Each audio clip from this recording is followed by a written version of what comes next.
asdiqa, salam alaikum, bonjour ou bonsoir les amis. J'espère que vous allez bien partout où vous vous trouvez. Bienvenue sur votre chaîne Bled Maghrébia.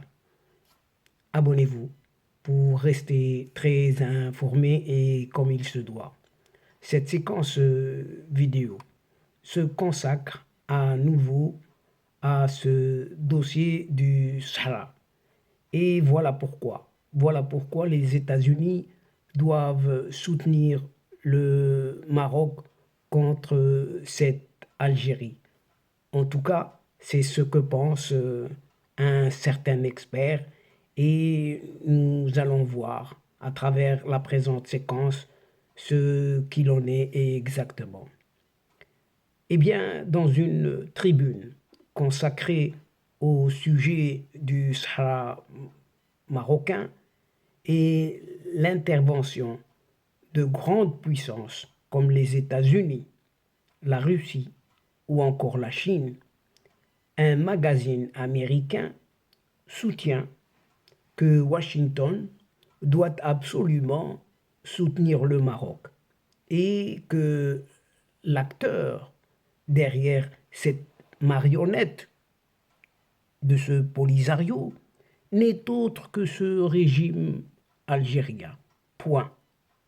Et ceci vient d'un certain juriste, journaliste et auteur américain d'origine chinoise, mondialement connu et même très reconnu, qui est ce Gordon Guthrie Chang, qui a analysé toutes les revendications des membres de cette milice séparatiste, pour ne pas dire terroriste, du Polisario.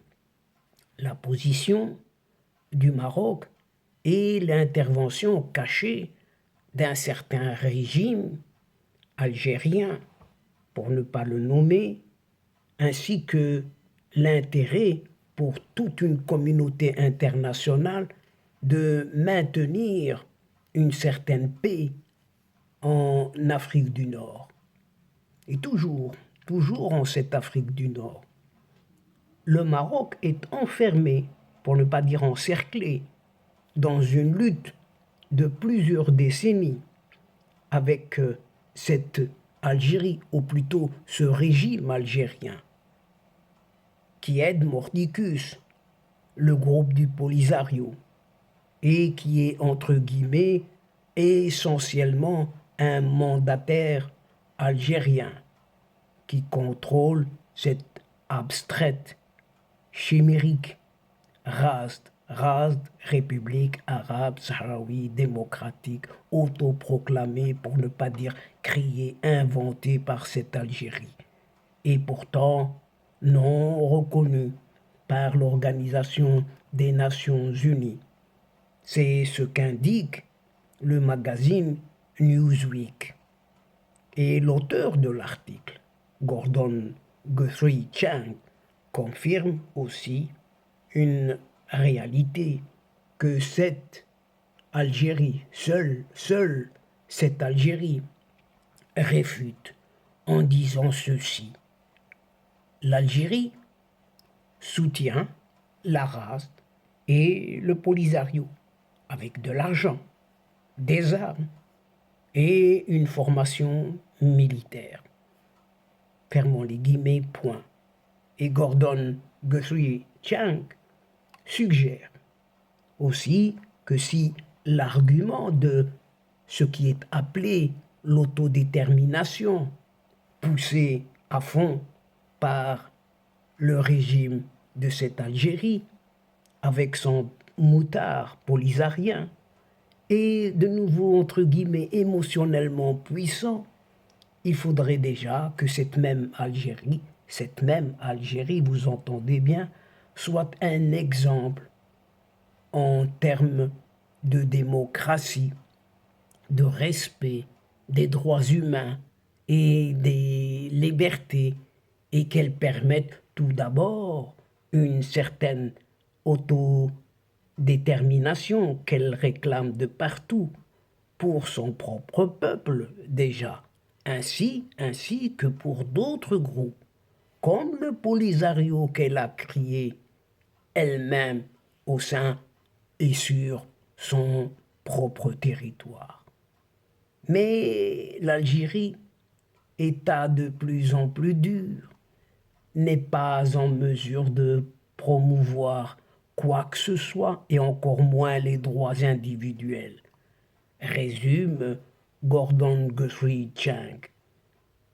Concernant cette fois-ci les Sahraouis proprement dits, il déclare, Gordon Guthrie Chang déclare, qu'ils s'identifient comme un peuple et ont au moins à première vue une revendication légitime à l'autodétermination qui est criée partout sur tous les toits.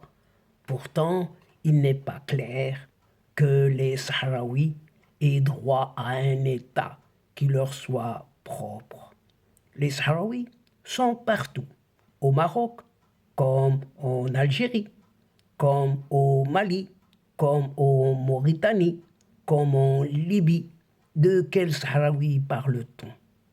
Pour Gordon Guthrie Chang, les visées de ce Polisario sont de nature uniquement à diviser le Maroc. Et si l'on devait donner ce droit à ce groupe, exceptionnellement ce petit groupe, Gordon Guthrie Chang et se demande quels autres groupes encore auraient alors le droit de former leur propre État. N'importe quel groupe pourrait revendiquer un petit minuscule État. Faut-il également diviser cette même Algérie? Et pourquoi pas? Pour reconnaître ce fameux MAC, ce mouvement pour l'autodétermination de la Kabylie.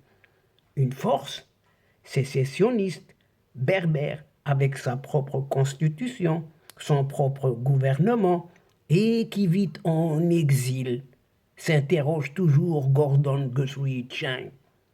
Interrogé à ce sujet, l'ancien ambassadeur américain, cette fois-ci au Maroc, de 2003 à 2009, un certain Thomas Riley, a indiqué que, de toute évidence, le Sahara occidental marocain ne serait pas un État durable. Le Sahara occidental, dirigé par un Polisario ou une pseudo-race, ne serait pas un État durable. S'il devait venir à exister, ce qui est certainement pas le cas, même pas dans le moindre des rêves, utopie, une simple utopie, car le Maroc est stable et pacifique. Mais l'Algérie et le reste de la région sont particulièrement troublés, ajoute ce diplomate Thomas Riley, qui soutient que les chefs de cette milice séparatiste de ce Polisario et Rast ainsi que compagnie, s'ils devaient effectivement gouverner, on ne sait quoi, auraient bien du mal à échapper aux problèmes qui tourmentent leurs voisins de l'Est et du Sud et de partout. Et on voit mal comment ce peuple sahraoui gagnerait-il à vivre dans des turbulences perpétuelles. En tout cas, c'est ce qu'indique Thomas Riley. Cela sans oublier que le réel commanditaire qui tire les ficelles et qui est derrière ce Polisario et cette race est bien entendu ce vieux régime algérien qui a versé pourtant des sommes colossales depuis près de 5 décennies, juste dans le seul but de diviser le Maroc et menacer sa sécurité à travers un pseudo-groupe qui ne porte pas son nom mais porte sa signature, la signature de ce régime algérien, vous l'avez compris, chers amis. Au niveau géopolitique, cette fois-ci, Thomas Riley ne va pas par le dos de la cuillère, puisqu'il affirme qu'il n'est juste et pas bon signe que le principal bailleur de fonds de cette race, eh bien, c'est l'Algérie.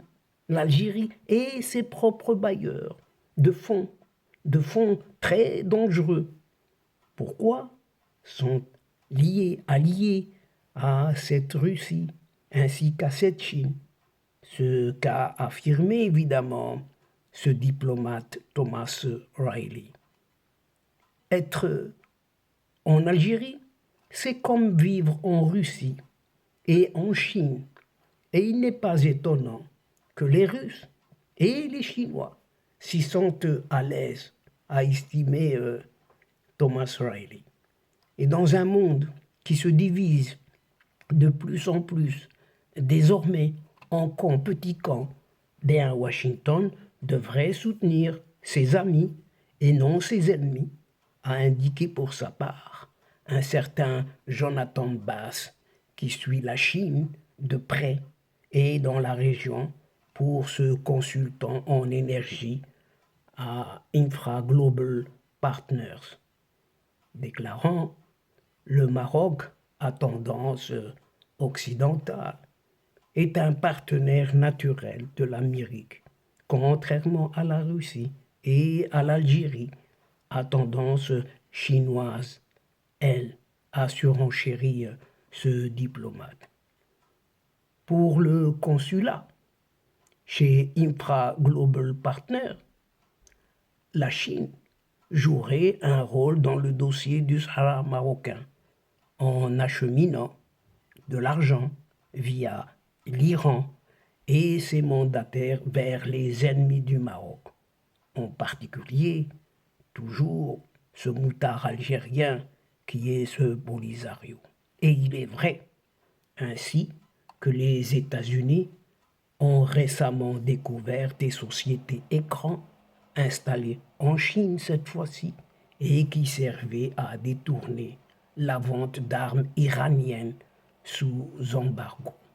Et pour cela, Newsweek même affirme que dans un monde qui n'a pas besoin d'une autre crise, il ne faudrait pas grand-chose à Moscou et à Pékin pour en une, créer une autre crise si l'Amérique devait se détourner de son allié de longue date, le Maroc, vous l'avez compris. Soulignons la nécessité de soutenir plus ardemment et surtout rapidement le royaume marocain. Et donc, chers amis, mesdames et messieurs, c'est ici que prend fin cette séquence tout en prenant congé de vous. Mais nous espérons vous retrouver très très bientôt avec un immense plaisir et comme d'habitude. Un tout grand merci pour votre participation, de nous suivre jusqu'au bout, sans oublier d'aider votre chaîne, de nous aider mutuellement en vous y abonnant afin d'être informé et surtout en partageant autour de vous les séquences vidéo de votre chaîne. Quant à moi, il ne me reste plus qu'à vous dire au revoir les amis et à la prochaine fois. L'asdiqa, salam alaikum wa rahmatullah, ma'a salama.